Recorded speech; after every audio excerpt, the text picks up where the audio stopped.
যদি জাতি হিসেবে যে শ্রেষ্ঠত্ব এটা যদি অর্জন করতে চান, তাহলে আপনাকে রাজনৈতিকভাবে সেই শক্তি অর্জন করতে হবে আপনি যখন আদেশ দিবেন যে এই এলাকায় কোনো গান বাজনা চলবে না, এই এলাকায় কোনো মদের বার থাকা চলবে না, এই রাস্তায় কোনো বেপর্দা চলা চলবে না, কোনো মদের বার এলাকায় থাকতে পারবে না, কোনো অশ্লীলতা সিনেমা এলাকায় থাকতে পারবে না, ঠিক আছে?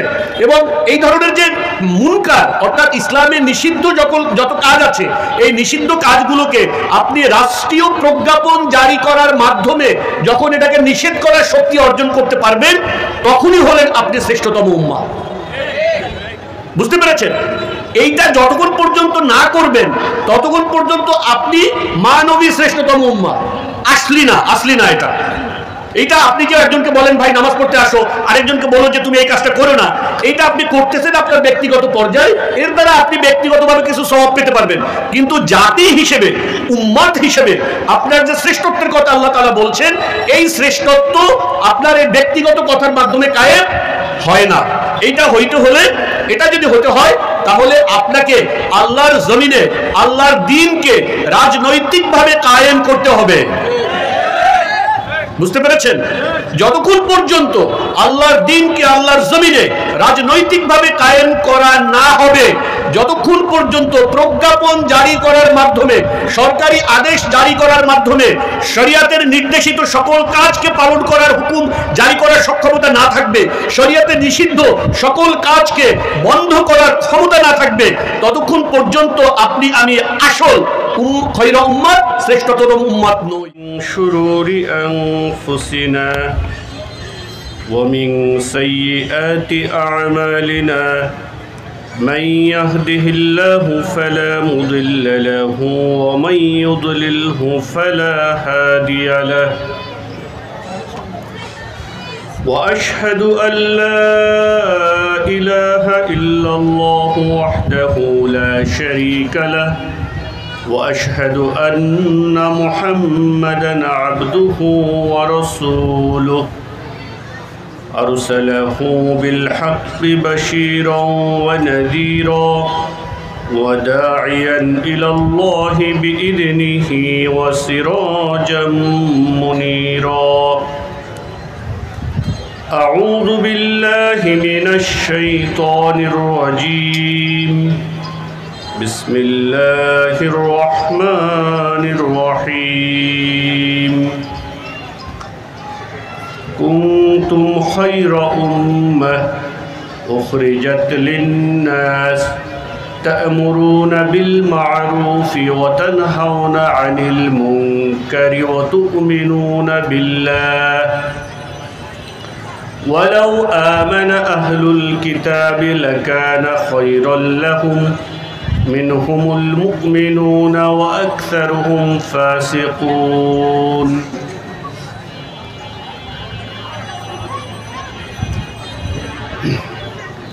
আপনারা কেমন আছেন? ভালো আছেন? একটু মনে হয় অব্যবস্থাপনা হয়েছে, একরকম বৃষ্টি বাদল এরকম নানা কারণে কষ্ট হচ্ছে না তো আপনাদের? আমাদের দেশে প্রচুর পরিমাণে মাহফিল হয়। আমি মাঝে মধ্যে বলি যে মাহফিলগুলো থেকে সত্যিকারে যদি হেদায়েতের বাণী মানুষ গ্রহণ করত এবং আমল করত, তাহলে গোটা পৃথিবীর মধ্যে সবচেয়ে বেশি হেদায়েতপ্রাপ্ত মানুষ বাংলাদেশে হতো, ঠিক না? পৃথিবীর কোনো দেশে এই পরিমাণ মাহফিল হয় বলে আমার জানা নাই। হয় যদি প্রত্যেকটা মাহফিল থেকে মাত্র 2 জন করে মানুষ, প্রত্যেকটা মাহফিল থেকে মাত্র 2 জন করে মানুষ যদি আল্লাহর রাহে জীবন উৎসর্গ করার মতন তৈরি হতো, তাহলে এই দেশে মুজাহিদ ফি সাবিলিল্লাহ ভরে যেত না? এটা কেন হয় না? আমি আশা করি এই মাহফিলটা তার ব্যতিক্রম। আচ্ছা, এটা উড়াতে হবে না, মানে রাখেন, এটা তো আছে, মানে এটা দৃষ্টির ইয়ে করে, ঠিক আছে।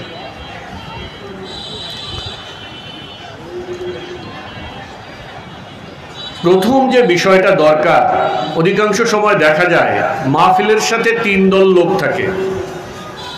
মাহফিল আয়োজক, বক্তা এবং শ্রোতা, ঠিক না? আয়োজন করলেওয়ালারা অনেক সময় এমন হয় যে এলাকায় একটা সাংস্কৃতিক অনুষ্ঠানের মতন মাহফিলের একটা আয়োজন করা লাগে, এর দ্বারা এলাকাতে তাদের নাম, সুনাম, প্রভাব, প্রতিপত্তি একটু প্রতিষ্ঠিত হয়, এই জন্য তারা আয়োজন করে, ঠিক কি না? যারা শুনতে আসে, অনেক সময় মাহফিলের পরে খাওয়া দাওয়ার আয়োজন থাকে, কিংবা একটা কানের খোরাক আছে না, যে একটা গেলাম দেখলাম কি হয় কি বলে, একটা সাংস্কৃতিক একটা অনুষ্ঠানের মতন। আর যারা ওয়াইজ থাকে তাদের মধ্যেও একটা বড় অংশ এমন দেখা যায় যে এটা মূলত একরকম তাদের একটা পেশার মতন হয়ে দাঁড়ায়। আমি আশা করি এই মাহফিলে 3 পক্ষই আমার এই বর্ণনার চেয়ে ব্যতিক্রম। আমি আশা করি যারা আয়োজন করেছেন তারাও সত্যিকারভাবে একমাত্র আল্লাহর সন্তুষ্টির জন্য আয়োজন করেছেন, এবং আমরা যারা এসেছি কথা বলতে, আল্লাহ তাআলা আমাদের নিয়তকেও যেন খালিস করে দেন। আর আপনারা যারা এসেছেন শুনতে, আপনারাও নিয়তকে খালিস করে নেন। যদি কোনো ভুল ত্রুটি থেকেও থাকে, নিয়তকে খালিস করে নেন যে আল্লাহ, আজকে যে আসলাম এবং যে কথাগুলো শুনলাম, তুমি সেগুলো আমাদেরকে আমল করার, পালন করার তৌফিক দান করো। কারণ আপনার এই নিয়তের সাথে সম্পর্ক আছে যে আপনি যে কথাগুলো শুনবেন সেই কথাগুলো আপনি বুঝবেন কিনা, কিংবা বুঝলেও সেটা পালন করতে পারবেন কিনা, এর সাথে সম্পর্ক হলো আপনার নিয়তের। এই জন্য নিয়তকে খালিস করি। নিয়তকে যখন খালিস করবেন তখন আল্লাহ তাআলা আপনার হেদায়েতটাকে দিলে উপলব্ধি করায় দিবেন, দিলে ঢুকায় দিবেন। আল্লাহ তাআলা বলছেন, فَمَن يُرِدِ اللَّهُ أَن يَهْدِيَهُ يَشْرَحْ صَدْرَهُ لِلْإِسْلَامِ وَمَن يُرِدْ أَن يُضِلَّهُ يَجْعَلْ صَدْرَهُ ضَيِّقًا حَرَجًا كَأَنَّمَا يَصَّعَّدُ فِي السَّمَاءِ। আল্লাহ তাআলা বলছেন, আল্লাহ যাকে হেদায়েত দিতে চান, আল্লাহ কাকে হেদায়েত দিতে চান? আচ্ছা, এমন কোনো মানুষ হতে পারে যে মানুষ হেদায়েত চায় কিন্তু আল্লাহ তাকে হেদায়েত দিতে চান না? এটা কি সম্ভব? আল্লাহ তাকে হেদায়েত দিতে চান যে হেদায়েত সত্যিকারে চায়।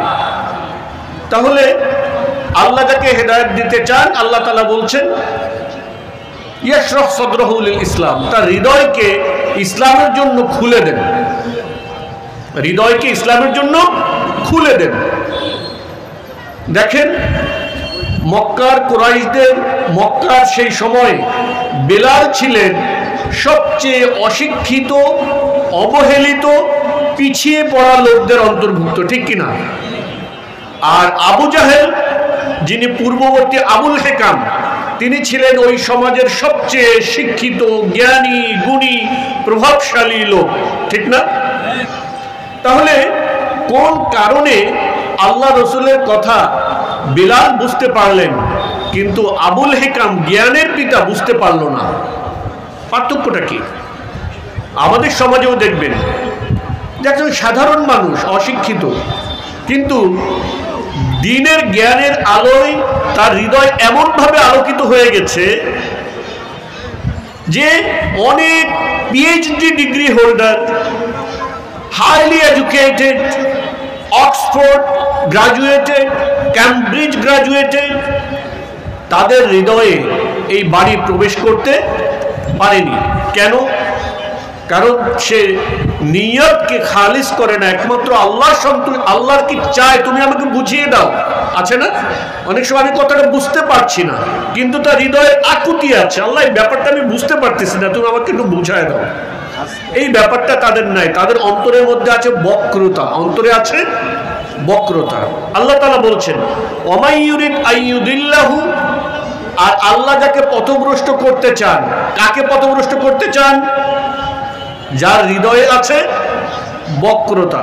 আল্লাহ তাআলা বলছেন ইয়াজআল সাদরাহু দায়্যিকান হারাজান, তার অন্তরকে আল্লাহ তাআলা সংকীর্ণ বানিয়ে দেন, সংকীর্ণ বানিয়ে দেন এমন ভাবে কান্নামা ইয়াসআদু ফিস সামা, তার কাছে ইসলামকে পালন করা এটা হয়ে যায় আকাশে ওড়ার মতো কঠিন, আকাশে ওড়ার মতো কঠিন হয়ে যায়। তাহলে আমরা এই মজলিস থেকে যে কথা এখানে হবে সেটা বুঝতে পারবো কি পারবো না, এর সম্পর্ক হলো আমাদের কিসের সাথে? নিয়তের সাথে। আমরা নিয়তগুলোকে খালিস করে ফেলি। এটা সিরাত সম্মেলন, তাই না? এই মাহফিলের পিছনে কি লেখা আছে? সিরাত সম্মেলন। আমরা এটা বুঝি, সিরাত শব্দের শাব্দিক অর্থ কিন্তু জীবনী, শাব্দিক শব্দের অর্থ জীবনী, যে কারো জীবনীকেই সিরাত বলা হয়। কিন্তু যখন সাধারণভাবে যদি বলা হয় সিরাতে আবু বকর, তাহলে এটা আবু বকরের সিরাত। যদি বলা হয় সিরাতে ওমর, তাহলে এটা ওমরের সিরাত। যদি অন্য কারো নামও বলা হয় অমুকের সিরাত, কিন্তু সিরাতের সাথে অন্য কোনো শব্দ যোগ না করে যদি বলা হয় সিরাত, তাহলে এটা কার জীবনী বুঝায়? মুহাম্মদ সাল্লাল্লাহু আলাইহি ওয়াসাল্লামের জীবনী বুঝায়। আমরা জানি উম্মতের মধ্যে এ ব্যাপারে ইজমা আছে যে শ্রেষ্ঠতম নবীকে, শ্রেষ্ঠতম নবীকে মুহাম্মদ সাল্লাল্লাহু আলাইহি ওয়াসাল্লাম। শ্রেষ্ঠতম নবী ও রসুল, খেয়াল করি, নবী সকল নবী রসুল নয়, কিন্তু সকল রসুল নবী। আম এবং খাস সম্পর্ক আছে। সকল নবীদের চেয়ে সকল রসুল শ্রেষ্ঠ, নবীদের চেয়ে সকল রসুলগণ কি শ্রেষ্ঠ। আবার রসুলদের মধ্যেও আল্লাহ তাআলা এক একজনের চেয়ে কাউকে কারো চেয়ে বেশি মর্যাদা দিয়েছেন। আল্লাহ তাআলা কোরআনুল কারীমে বলেন তিলকা রুসুলু ফাদ্দালনা বা'দাহুম আলা বা'দ মিনহুম মান কাল্লামাল্লাহ ওয়া রাফা'a বা'দাহুম দারাজাত। এই যে রসুলগণ, ফাদ্দালনা বা'দাহুম আলা বা'দ, তাদের কতকের উপরে আমি প্রাধান্য দিয়েছি, মর্যাদা বেশি দিয়েছি। আল্লাহ তাআলা বলছেন মিনহুম মান কাল্লামাল্লাহ, তার ভিতরে কেউ আছেন যার সাথে আল্লাহ তাআলা কথা বলেছেন। কে তিনি? মুসা কালিমুল্লাহ, তাই না? ওয়া আতাইনা ঈসা ইবনে মারইয়ামাল বাইয়িনাত ওয়া আইয়াদনাহু বিরূহিল কুদুস, এবং ঈসা আলাইহিস সালামকে আল্লাহ তাআলা রূহুল কুদুস জিবরিলকে দ্বারা কি করেছেন? সাহায্য করেছেন। তো রসুলদের ভিতরে 5 জনকে বলা হয় শ্রেষ্ঠতম রসুল। কয়জনকে? 5 জনকে। এই 5 জন হলেন মুহাম্মদ সাল্লাল্লাহু আলাইহি সাল্লাম, নূহ আলাইহিস সালাম, ইব্রাহিম আলাইহিস সালাম, মুসা আলাইহিস সালাম এবং ঈসা আলাইহিস সালাম। এই 5 জন, এই 5 জনকে বলা হয় উলুল আজম। উলুল আজম, উলুল আজম মানে হলো প্রবল প্রতিজ্ঞার অধিকারী, প্রবল প্রতিজ্ঞার অধিকারী। আল্লাহ তাআলা কোরআনের এক আয়াতে আল্লাহর নবী মুহাম্মদ সাল্লাল্লাহু আলাইহি সাল্লামকে বলেছেন ফাসবির, তুমি সবর করো, কামা সাবারা উলুল আজমি মিনার রুসুল। রসুলদের ভিতরে উলুল আজম, প্রতিজ্ঞা সম্পন্ন, প্রবল প্রতিজ্ঞা সম্পন্ন যে রসুলগণ আছেন, তারা যেভাবে বিপদ আপদের মুখে, জুলুম নির্যাতনের মুখে প্রতিজ্ঞা মজবুত ছিলেন, ঠিক তেমনি ভাবে তুমিও মজবুত থাকো এবং সবর করো। ঠিক আছে?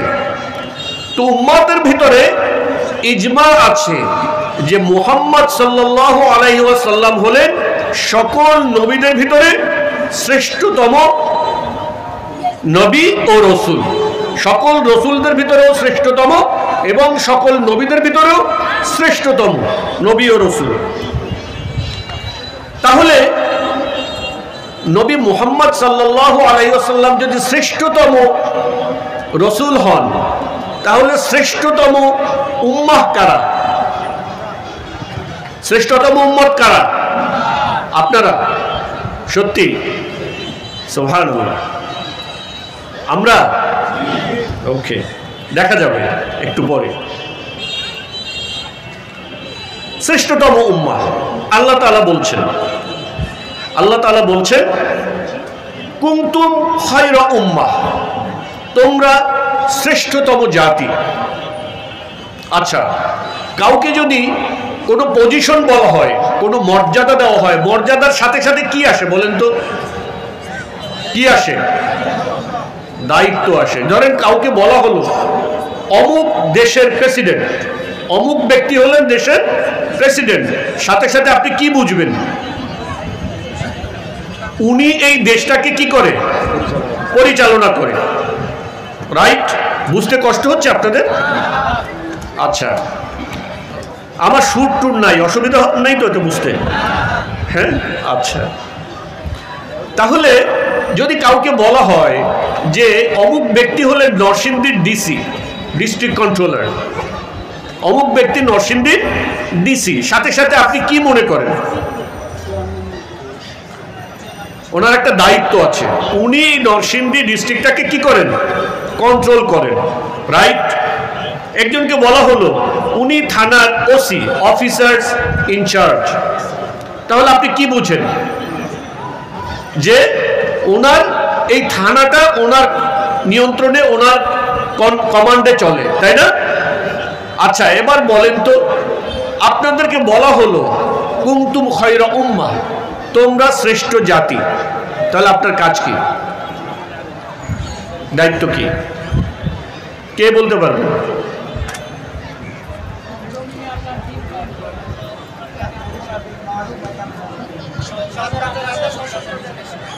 আচ্ছা, বিষয়টা একটু ভালো করে বুঝেন, বিষয়টা ভালো করে বোঝেন।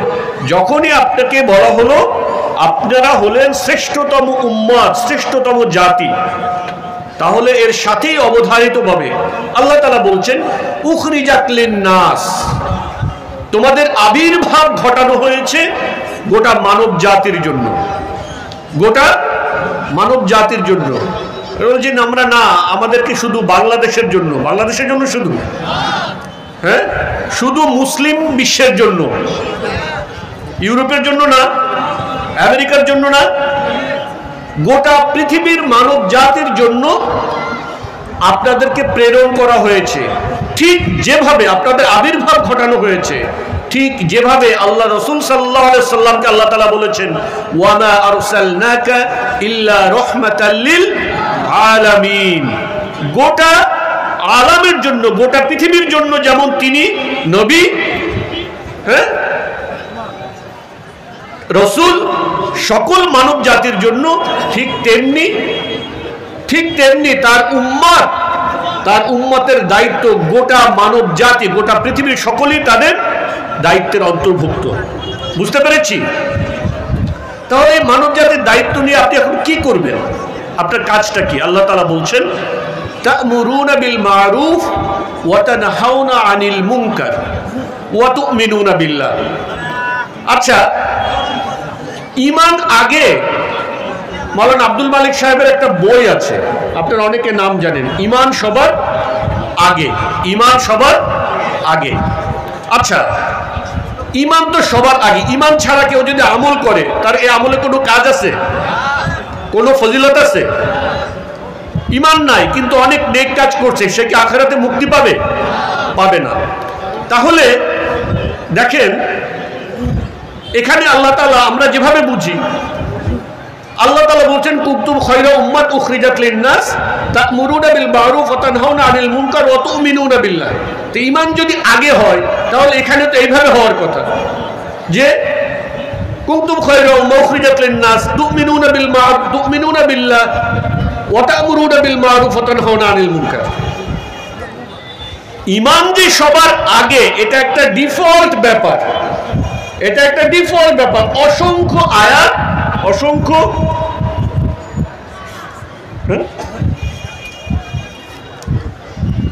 অসংখ্য আয়াত, অসংখ্য হাদিস এটা প্রমাণিত ঈমান সবার আগে। কিন্তু যখন আল্লাহ তাআলা উম্মতের কথা বলছেন তখন আল্লাহ তাআলা আমর বিল মারুফ নাহি আনিল মুনকারকে ঈমানের চেয়েও কি করে নিয়ে আসছেন? আগে নিয়ে আসছেন। কারণ আপনাদেরকে যখন উম্মত বলা হয়েছে তখন ডিফল্ট হলো আপনাদের ঈমান অলরেডি কি আছে। কিন্তু শুধু ঈমান থাকলেই আপনি শ্রেষ্ঠতম উম্মত হতে পারবেন না। শ্রেষ্ঠতম উম্মত হওয়ার জন্য আপনার শর্ত হলো তা'মুরুনা বিল মারুফ ওয়া তানহাউনা আনিল মুনকার। আপনি সৎ কাজের আদেশ করবেন এবং অসৎ কাজ থেকে বাধা দিবেন। বুঝতে পেরেছেন? এটা যদি না করেন তাহলে আপনি শ্রেষ্ঠতম উম্মত না।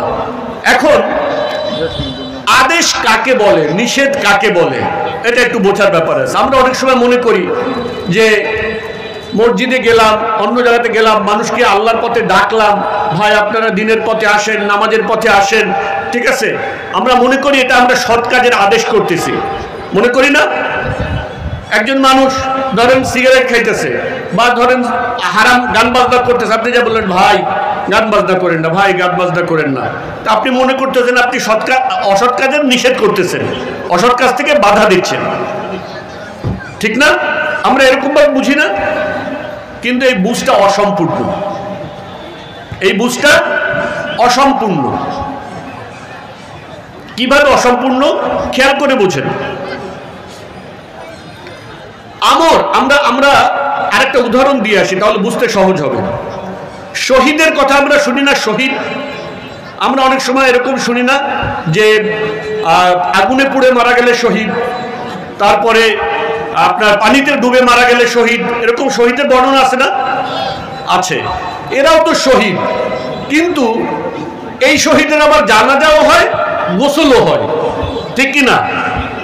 কিন্তু যে ব্যক্তি আল্লাহর পথে যুদ্ধ করতে গিয়ে, লড়াই করতে গিয়ে শহীদ হন, তার কি জানাজা আছে? তার কি গোসল আছে? না। তাহলে এইটাও শহীদ, উনিও শহীদ, ইনিও শহীদ, দুটার মধ্যে পার্থক্য হলো না? একটা হলো শহীদ হাকিকি আর একটা শহীদ মানবী। ধরা হয় এটা শহীদ বর্ণনা আছে, কিন্তু আসলি শহীদ, আসল যে শহীদের মর্যাদা, সেই শহীদ হলো মূলত যিনি আল্লাহর পথে লড়াই করতে গিয়ে কি হয়েছে? শহীদ হয়েছেন। তাহলে শহীদ বললেই যে আসল শহীদ ব্যাপারটা তা নয়, এবং তার মর্যাদাও সেটা নয়। বুঝতে পেরেছি পার্থক্যটা? এবার আমর বিল মারুফ নাহি আনিল মুনকার, আমরের ব্যাপারে এখানে যদি কেউ মাদ্রাসা পড়ুয়া থাকেন, যারা ওলামা ইকরাম আছেন, তারা জানবেন আমরও দুই প্রকার। আমর তিন প্রকার বলে, কিন্তু বস্তুত দুই প্রকার, এটাও দুই প্রকার, আমরে হাকিকি, আমরে মানবী। মানে হলো একটা হলো আসলেই আমর, আমর মানে হলো হুকুম, আমর মানে হুকুম। আপনি যে নামাজ পড়তে একজন আসতেছে না নামাজ পড়তে, তাকে যে বলতেছেন ভাই তুমি নামাজ পড়তে চলো, এটা কি তাকে হুকুম দিচ্ছেন? না। আপনার যে এখানে ধরেন পাশে যদি এক জায়গাতে ধুমধার একটা গান বাজনা বাজায়, তাহলে আপনি গিয়ে তাকে নিষেধ করতে, মানে ভাই আপনারা গান বাজনা বাজায় না, বাজায় না এই পর্যন্ত, কিন্তু আপনি তাকে হুকুম দিতে পারেন যে আপনি গান বাজনা এখন বন্ধ করবেন, এখন বন্ধ না করলে আপনাকে জেলে নেওয়া হবে, এই হুকুম আপনি দিতে পারেন? পারেন না। মানে হলো আমরে হাকিকি হলো, এটাকে বলে আমর বিল ইস্তিলা, অর্থাৎ আপনি যাকে আদেশ দিচ্ছেন তিনি আপনার হুকুম পালন করতে বাধ্য থাকবেন, এটাকেই বলা হয় সত্যিকারে আমর, আমরে হাকিকি। এটাকে বলা হয় সত্যিকারে আমর, সত্যিকারের হুকুম। অর্থাৎ আপনারা যদি জাতি হিসেবে যে শ্রেষ্ঠত্ব এটা যদি অর্জন করতে চান, তাহলে আপনাকে রাজনৈতিকভাবে সেই শক্তি অর্জন করতে হবে যখন আপনি আদেশ দিবেন যে এই এলাকায় কোনো গান বাজনা চলবে না, এই এলাকায় কোনো মদের বার থাকা চলবে না, এই রাস্তায় কোনো বেপরদা চলা চলবে না, কোনো মদের বার এলাকায় থাকতে পারবে না, কোনো অশ্লীলতা সিনেমা এলাকায় থাকতে পারবে না, ঠিক আছে। এবং এই ধরনের যে মুনকার অর্থাৎ ইসলামে নিষিদ্ধ যত কাজ আছে, এই নিষিদ্ধ কাজগুলোকে আপনি রাষ্ট্রীয় প্রজ্ঞাপন জারি করার মাধ্যমে যখন এটাকে নিষেধ করার শক্তি অর্জন করতে পারবেন, তখনই হলেন আপনি শ্রেষ্ঠতম উম্মাহ। বুঝতে পেরেছেন? এইটা যতক্ষণ পর্যন্ত না করবেন ততক্ষণ পর্যন্ত আপনি মানবী শ্রেষ্ঠতম উম্মাহ। আসলি না এইটা আপনি যে একজনকে বলেন ভাই নামাজ পড়তে আসো, আরেকজনকে বলো যে তুমি এই কাজটা করো না, এইটা আপনি করতেছেন আপনার ব্যক্তিগত পর্যায়ে, এর দ্বারা আপনি ব্যক্তিগতভাবে কিছু সওয়াব পেতে পারবেন, কিন্তু জাতি হিসেবে উম্মত হিসেবে আপনার যে শ্রেষ্ঠত্বের কথা আল্লাহ তাআলা বলছেন, এই শ্রেষ্ঠত্ব আপনার এই ব্যক্তিগত কথার মাধ্যমে কায়েম হয় না। এটা যদি হতে হয় তাহলে আপনাকে আল্লাহর জমিনে আল্লাহর দ্বীনকে রাজনৈতিকভাবে কায়েম করতে হবে। বুঝতে পেরেছেন?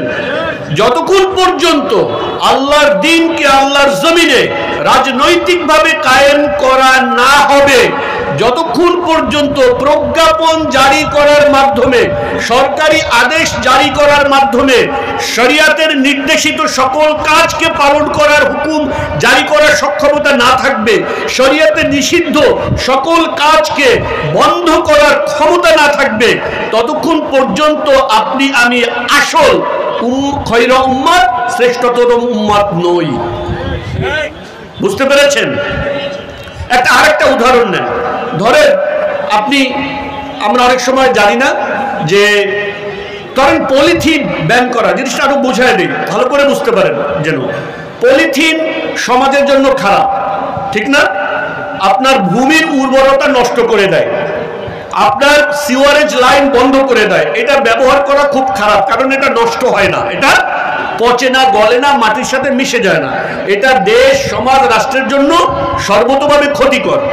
এখন আদেশ কোনটা আর ওয়াজ কোনটা, এই দুইটা বোঝেন। দাওয়াত এবং আদেশ এটা কোনটা, এটা বোঝেন। ধরুন আপনি এখানে একটা মাইক লাগাইলেন, বললেন ভাইয়েরা আমার, কেউ আপনারা পলিথিন ব্যবহার করবেন না, পলিথিন ব্যবহার করার মাধ্যমে আমাদের দেশের ক্ষতি হয়, সমাজের ক্ষতি হয়, রাষ্ট্রের ক্ষতি হয়, কৃষি কাজ নষ্ট হয়ে যায়, ভূমির উর্বরতা হারায়, সিওয়ারেজ লাইন নষ্ট হয়। ও আমার ভাইয়েরা, আল্লাহর হস্তে আপনারা কেউ পলিথিন ব্যবহার করেন না। এটা কি বলেন তো?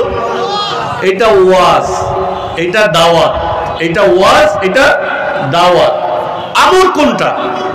আমর হলো, আদেশ কোনটা? আদেশ হলো প্রজ্ঞাপন জারি করা হয়েছে রাষ্ট্রে, যে ব্যক্তি জারি করা হয়েছে পলিথিন এখন থেকে রাষ্ট্রে নিষিদ্ধ।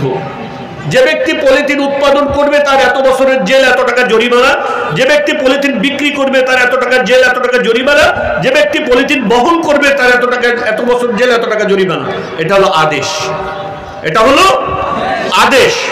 সো আল্লাহ তাআলা যে আয়াতে আপনাদেরকে বলেছেন শ্রেষ্ঠতম উম্মাহ, সেখানে বলেছেন তা'মুরুনা বিল মারুফ, আপনি সৎ কাজের আদেশ করবেন, সৎ কাজ করতে ওয়াজ করবেন, এটা বলেন নাই। বুঝতে পেরেছেন? ওয়াজ আপনার প্রাথমিক পর্যায়, ওয়াজ হলো প্রাথমিক পর্যায়। আপনি ধরেন আপনি ক্লাস 1-এ ভর্তি হয়েছেন, আপনি লেখাপড়া করতেছেন, এখন আপনি দাবি করতে পারেন যে I am a graduated person, আমি গ্রাজুয়েটেড হয়ে গেছি ইউনিভার্সিটি থেকে, দাবি করতে পারেন না। তার মানে আপনি কাজ শুরু করছেন, কেবল ক্লাস 1-এ ভর্তি হয়েছেন, কিন্তু আপনি গ্রাজুয়েটেড হন নাই। আমরা যে এই ওয়াজ করতেছি, এই যে আলোচনা করতেছি, এর দাওয়াত দিচ্ছি, এর দ্বারা মূলত আমরা ওই আমর দেওয়ার, হুকুম দেওয়ার, আদেশ দেওয়ার শক্তি অর্জনের জন্য কাজ শুরু করেছি, কিন্তু আমরা অর্জন করতে এখনো পারি নাই। এই অর্জন করার জন্য আপনাদেরকে অনেক দূর অনেক পথ পাড়ি দিতে হবে, রক্তের নদী পাড়ি দিতে হবে, মাথার খুলির পাহাড় পাড়ি দিতে হবে।